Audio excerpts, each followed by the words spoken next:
You don't know the circumstances that you're dealing with are the same in many other houses of couples that have your situation until you go to a support group and hear people talk about some of the same things exactly, some of which is humorous and funny when they're told in groups and stories, but it does make you realize that you're not alone in this. You're not alone.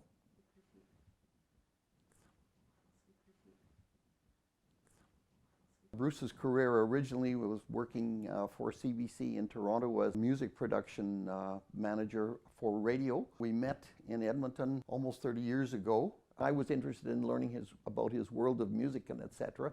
And that was probably a very good opening and a very good beginning. He taught me a great deal about composers, all of the like. We used to like to go to the opera all the time, theater events, music events, concerts, all sorts of stuff like that. We both very much enjoyed, and that was huge for quite a long time. Anything that was said by the doctor was usually to me, because Bruce had no comments. The biggest thing right off the bat that I definitely do remember is the memory forgetting of things or getting muddled up about dates. So we'd gone to Newfoundland to visit some of his family. He wouldn't remember that we'd seen them just last year, or he'd say to me, no, we haven't seen them for 5 years. Those are the kinds of things that I noticed the most to begin with. 2014 was the first diagnosis by our GP.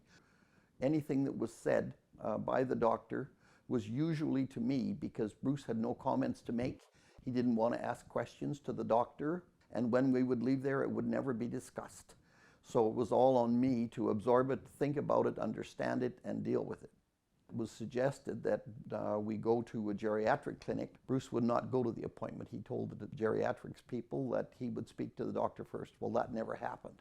The actual test did not happen until 2018 or 2019, I believe. He basically cried all the way home, and it was extremely difficult to console, because what can you say? I knew that he knew the truth. He didn't want to hear any more about it. I couldn't tell him, and when I did tell him at one particular point, Bruce, you have dementia, he got extremely angry with me, came right up to my face and told me, don't you ever say that word to me again. My brain is just as good as yours. I don't ever want to hear that word. Bruce's personality did change considerably. He no longer appreciated little jokes that I might make. He did not like me talking with people very much. He would get quite upset and antsy. So a lot of social stuff kind of waned. The biggest challenge was kind of being alone with him. He had basically stopped talking in general probably 2 to 3 years before diagnosis. And that gave me very much of a lonesome feeling in a way, and a feeling of great frustration. I would get him to bed and go to sleep, and I would go downstairs, watch my TV or whatever I did. I would have a lot of times of thinking about it, and they did cause me to cry, and there certainly was a grieving process in there, because I knew what was coming, and I knew that the life was going to change, and I didn't know what would happen to him. When Bruce was first diagnosed, I knew that I needed to go to the society. I had had a relative 20 years before that had Alzheimer's, and I took her husband to the society in Edmonton. So it was always in my head about them, but I hadn't made contact over the years. In retrospect now, I wish that I had contacted the society before Bruce even got diagnosis, because it would have helped me a great deal to have done so.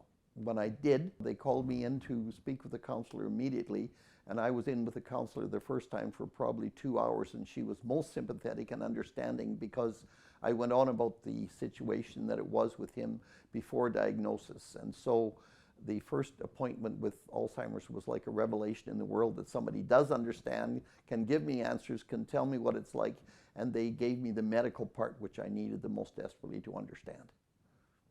I was encouraged to look through the literature in the library, take a lot of the handout sheets home, read through, got to understand everything we had been talking about. There were a great number of tips of do's and don'ts, things to get used to that you had to think a little bit differently about. Don't worry about certain things, worry about other certain things. I was assured that whatever was bothering me, all I needed to do was call in. I could talk to anyone on the phone when I wanted. So all of the stuff that I learned about very much came from the society in so many ways to give me a great deal of confidence in what we were dealing with here that could be handled. Bruce was always very immaculate. He could dress well, he liked to look good, he liked to wear nice clothes, he liked to shower immensely a lot. Some of those things became more difficult for him, so I helped him with that a bit to keep him calmer and know that he looked good. Everything else got worse and worse and worse, and I basically had to do everything because his motor skills and all of that dissipated as time went on until he finally fell and broke his hip. Bruce never understood that he'd broken his leg. So when I got him home, he would throw the walker against the wall and start to walk across the room. And of course, I was petrified he was going to fall, and he did a few times. I was at the point in the last 2 weeks that I had him at home. I could barely sleep at night. Well, I knew I couldn't be living like that. So when I got him into a facility, it was definitely a relief. However, the life as I'd known it before with a partner was now done and gone because he could never come home again. And so that part was certainly more grieving, and a period of loneliness in there, and feeling bad about my partner now having to live in facility, whereas I'm at home in a comfortable position, and etc., and that couldn't be his life anymore. I did certainly get to a number of support groups, and they were excellent. Everyone was talking about issues like I had, some needing help with things that I'd already gone through, and my getting information from those people about things they had gone through. There was a great deal of respect in that way, and everyone seemed to open and talk about whatever they needed to.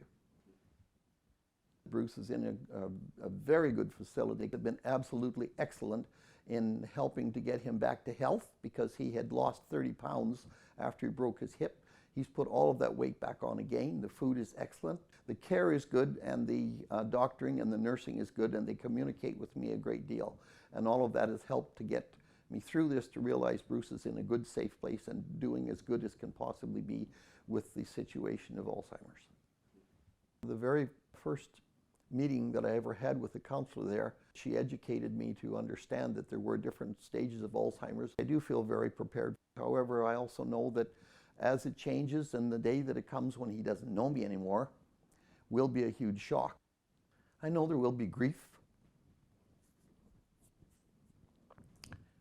I know there will be more grief again, something I will have to accept. My relationship with Bruce now is very good. When I take him out and he gets into the vehicle with me and away we go, it's like a new personality of Bruce has come out again. He's thrilled to be with me. He trusts me totally. He likes everything we do. He relaxes, and nothing is a problem. And even when there are little issues, perhaps it's a bathroom issue or something gets spilled, whatever, he stays calm through it. I can deal with it, and it always works very well.